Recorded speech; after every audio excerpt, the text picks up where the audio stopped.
Collici. Sì. So che sei italiano. Ma sì, bella signorina, ma che bella! Collici.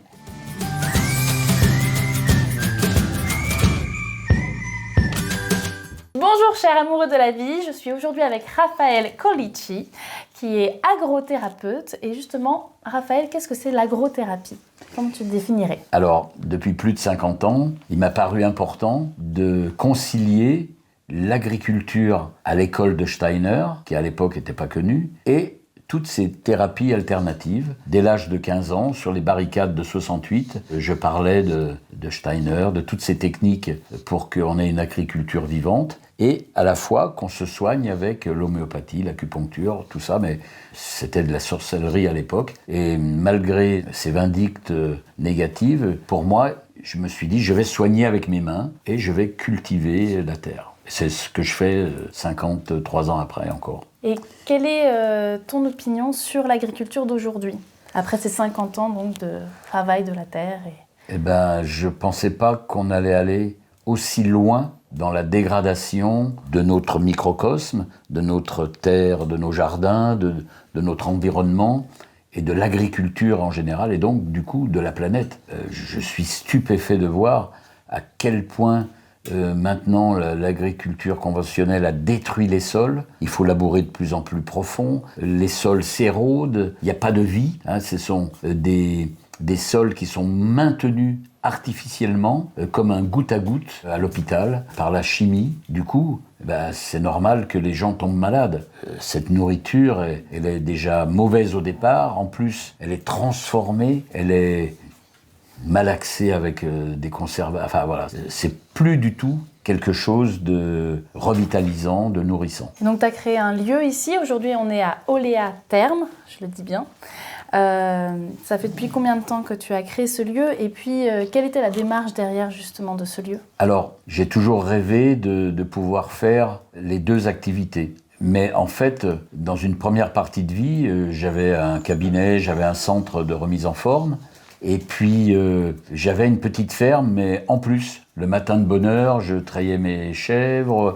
On avait un petit élevage de chevaux, etc. On avait un grand jardin, des basses-cours. Et puis le soir, après le travail thérapeutique, voilà. Mais ça faisait beaucoup trop. Et on est venu de Savoie dans l'Hérault pour justement ne faire que agriculteur.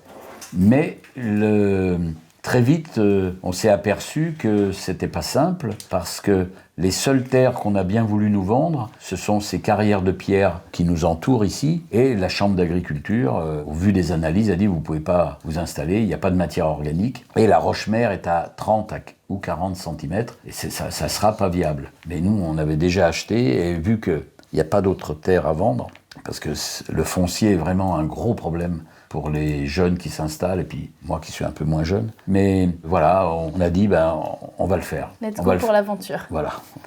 Alors, j'avais déjà un peu d'expérience, puisque c'était il y a 25 ans, donc j'avais 45 ans. Et j'ai commencé avec l'olivier, prudemment, avec 500, la première parcelle qu'on a défrichée. Il fallait faire des trous, mais le gars qui est venu faire des trous, il a dit « mais c'est pas possible, je vais casser mon engin, là. Il y a la roche, là. » Alors du coup, je ramenais de Savoie du terreau, enfin de la terre normale, mais qui était bien noire, et j'ai mis une poignée de terre avec chaque olivier. Et puis, au bout d'un an, il n'y a eu qu'une mortalité qui était due à un sanglier qui avait bousculé ce petit arbre. Et ces arbres de 30-40 cm sont devenus maintenant une forêt. Et voilà, donc ensuite j'ai voulu créer un verger avec les fruits anciens et je me suis aperçu que c'était pas si facile que ça pour avoir les vraies variétés anciennes, des variétés qui ont du goût, des variétés qui résistent aux maladies, qui résistent à la sécheresse, qui résistent au froid. Et je me suis dit, mais c'est quand même inquiétant que ce soit cette agriculture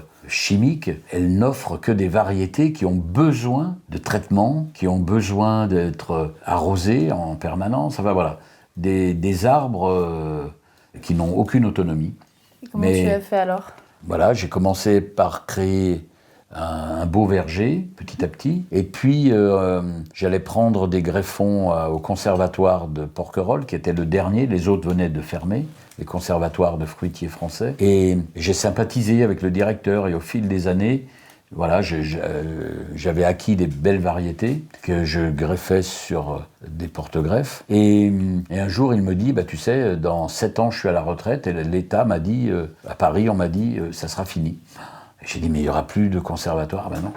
Et là, je me suis dit, il faut faire quelque chose. Et donc, j'ai mis toute mon énergie au service de la création des conservatoires de tous les fruits, connus, et puis d'autres que j'ai introduits en France, comme l'azimine, qui est la mangue banane, qui a beaucoup d'actifs pour des maladies graves. Enfin voilà. Après, j'ai écarté, j'ai créé la filière médicale de la grenade française. Enfin voilà.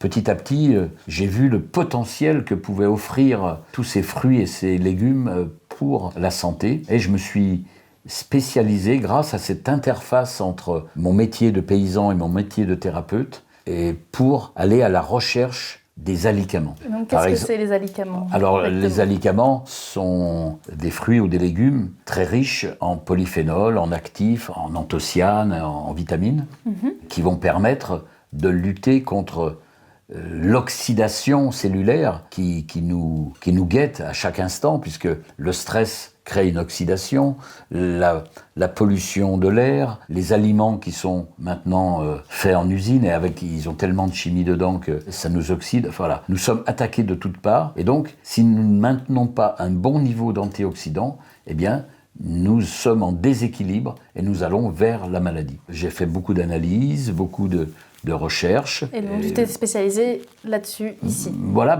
ça me semblait logique qu'on choisisse le meilleur. On peut manger plein de variétés de pommes pour leur goût, pour leur acidité, pour tout ce qu'on veut. Mais après, on peut très bien aussi choisir de cultiver certains fruits que j'ai sélectionnés dans chacun de mes conservatoires pour créer des alicaments, des jus, des élixirs qui ont ce pouvoir antioxydant. Alors, fort de cette expérience que j'ai eue il y a plus de 50 ans en Angleterre, où j'ai eu la chance de travailler dans le premier hôpital de médecine alternative avec le médecin de la reine d'Angleterre, qui soignait toutes les grandes maladies, et de voir cette expérience clinique importante où tous les thérapeutes étaient au service du patient qui, lui, devait se réapproprier sa maladie, pourquoi j'en suis là, etc., etc.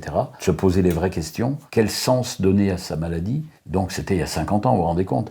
Et ça, c'était avant la création de ce lieu ? Ah oui, j'ai créé ce lieu il y a 30 ans. Il y a 25 ans. Et entre 25 et 30 ans, parce que ça a pris un peu de temps. On n'y allait qu'une fois par mois au début. On descendait de Savoie très peu. Et donc, force de cette expérience, qui m'a quand même fortement marqué, de par le fait que tous ces meilleurs spécialistes mondiaux de la médecine alternative ont formé une équipe. C'est pas parce que moi j'étais physiothérapeute, kiné et étudiant en ostéo, on était tous sur le même plan. Et du coup, ça nous a donné confiance. Et ce médecin au-dessus de tous, eh bien, c'était comme un père qui nous a guidés et nous dire c'est possible, voilà, regardez les cancers qui sont guéris, regardez, il n'y a pas eu besoin d'opération pour telle et telle personne qui venait. Voilà, bon, c'était réservé aux riches, c'est pour ça que j'ai démissionné au bout de 3 ans, parce que des médecines populaires doivent aussi rester au peuple. Et là, c'était la jet set qui profitait des plus riches. Et donc là, c'est l'agriculture vraiment qui les soignait, enfin, les aliments qu'ils prenaient. C'était des plantes, c'était aussi des techniques très précises d'énergétique chinoise. Voilà, c'était tous ces médecins qui venaient opérer avec des aiguilles, avec des plantes, avec de l'homéopathie. C'était quand même des gens qui poussaient assez loin le raisonnement. Ça m'a permis de voir que le végétal peut soigner, que Big Pharma, c'est vraiment une hérésie qu'on veut nous faire croire, parce qu'il y a 5000 ans de médecine, 5000 ans au moins, de médecine structurée. L'homme, il allait se frotter contre un tronc, où il prenait de l'argile sans savoir. Moi, je parle de médecine structurée, c'est-à-dire avec des spécialités de soins et des spécialistes. Voilà. 5000 ans de médecine structurée viennent d'être balayés, mais en quelques dizaines d'années, par Big Pharma. Mais quelle injustice! Comme ça a balayé, et maintenant, tous ces gens qui essayent de faire leur métier, leur vrai métier, mes amis pharmaciens maintenant, ils font des brevets avec que de la chimie, ils ont oublié leur métier premier, et beaucoup de médecins ne savent que donner de la chimie parce que ça va plus vite, etc. Mais en fait, on est très loin de ce qu'est l'homme total, de ce qu'est cette globalité de l'être et toutes ces facettes que l'on a, notre psyché, nos organes, voilà, tout est entremêlé et c'est tellement complexe que c'est trop facile de donner de la cortisone ou un antalgique, etc. Alors, est-ce qu'on aura de la chance pendant le sommet d'avoir quelques outils, quelques tips sur la santé naturelle, justement, au niveau de la conférence? Oui, au niveau de la conférence, moi, je peux parler de ma pratique, mais là où je peux aussi donner des clés, c'est plutôt des idées générales. Je vais bien sûr, dans des ateliers, vous montrer comment on marcotte, comment on greffe, comment on peut être autonome, pour faire son jardin, comment, même avec les animaux, voilà. Je vous dis, même si vous avez qu'un balcon, vous pouvez avoir des petites poules naines. Oui, parce que c'était ma question, du coup, pour les ateliers, c'est vraiment ouvert voilà. pour tout le monde. Même quand on a un petit balcon chez soi, on a... Mais surtout pour les urbains, qui sont souvent démunis, ils n'ont pas de solution. À la campagne, le paysan qui veut arrêter de polluer, il comprend très vite. D'ailleurs, lui, les animaux qui se réservent, ils ne sont pas traités avec les mêmes farines. Lui, il leur donne du bon. Donc vous voyez qu'il y a un manque de cohérence totale. Ouais. Et bien sûr, dans ces ateliers, je vais vous proposer, vous repartirez avec des boutures de plantes. Je vais faire au mieux qu'il y ait des plantes médicinales le plus utiles possible. Et puis vous dire que c'est possible, parce que nous sommes tellement dans des croyances limitantes partout que des gens qui n'ont jamais touché la terre vont se dire « mais c'est pas possible, j'y connais rien ». Mais si déjà vous mettez dans votre intention l'idée que vous aimez la plante, vous voulez la voir grandir, vous allez vous en occuper, et puis cette volonté d'apprendre, mais il faut arrêter de se limiter. Et vous allez voir, c'est très simple, et c'est à la fois magique. Une graine, mais c'est magique quand ça lève.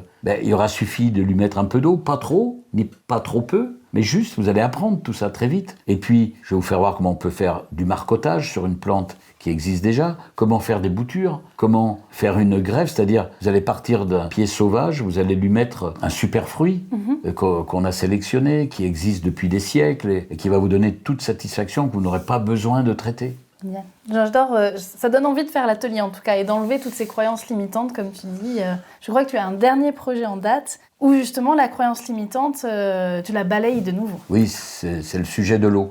Alors, dans ce qu'on a élaboré ici pendant une trentaine d'années, eh bien, on a créé une belle oasis, luxuriante, abondante, jusqu'à ces 5 dernières années. Parce que depuis 5 ans, notre travail est remis en cause par des sécheresses longues, par des coups de chaleur à 47 degrés, par des gels tardifs, par des tempêtes. Et vu que moi, j'ai pas beaucoup de sol, même si maintenant j'ai de l'herbe, alors que j'ai mis 7 ans avant d'avoir la première herbe, même si ce sol est vivant, même s'il produit beaucoup, et surtout des produits de bonne qualité, puisqu'on a des taux de polyphénol très élevés, eh bien, on est remis en cause par ces changements climatiques qui sont déroutants, qui nous donnent du travail en plus. Et la sécheresse s'est vraiment installée. Alors, ici, dans le sud. Oui, dans le sud, depuis des années. Mais ça ne nous empêche pas d'avoir de bonnes récoltes encore. Voilà, parce qu'il faut être vigilant. Il faut pailler de plus en plus. Et en fait, la solution pour moi, c'est de créer en fait une forêt. J'ai pas d'autre solution. Donc, dans mes grenadiers, je mets d'autres variétés qui font un peu de l'ombre. J'aime bien mettre des féviers, par exemple, ça fait une ombre pas trop opaque. Et puis, j'ai réussi à avoir des féviers qui ont 35% de protéines au lieu de 8. Donc, ça peut nourrir l'homme. En plus, ça a un goût sucré. Et le paillage. Je mettais au début 5 à 7 cm, parce que je n'ai pas un petit jardin de 500 mètres carrés, j'ai 10 hectares. Oui. Donc, je me suis aperçu qu'en mettant 15 cm, déjà, je peux résister à des températures très fortes et quelques arbres qui sont en train de grandir. Donc, pour moi, il faut faire de l'agroforesterie et faire des agro-jardins, des forêts-jardins. Enfin, il y a plein de termes maintenant qui circulent. Il faut évoluer. Voilà, il n'y a rien de dramatique. C'est pas la fin du monde. Moi, je suis très positif. Tout est possible. Et bravo pour ce congrès qui nous montre la voie, que plein de choses sont vraiment possibles. Et bravo d'avoir réuni tous ces spécialistes. Merci beaucoup pour cette interview. On a hâte de voir la conférence et l'atelier avec toi. On se rejoint donc, j'espère que vous y serez à ce sommet. Demain, c'est aujourd'hui, en mai. Voilà, on s'y retrouve en tout cas. Merci. Merci à vous. Merci.